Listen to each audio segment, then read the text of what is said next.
extreme discipline which is being taught by the three primary teachers, and I would request you all to put on your hands again for the teachers too, those who have taught them this discipline. অংশগ্রহণ করাটাই হচ্ছে প্রতিযোগিতার মূল লক্ষ্য।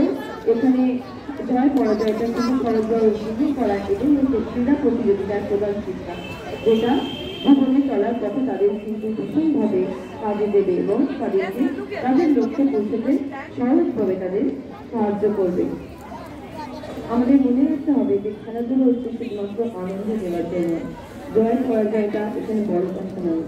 ক্রীড়া প্রতিযোগিতায় অংশগ্রহণ করাটাই হচ্ছে সবথেকে গুরুত্বপূর্ণ। এবং Ma'am, we are taking a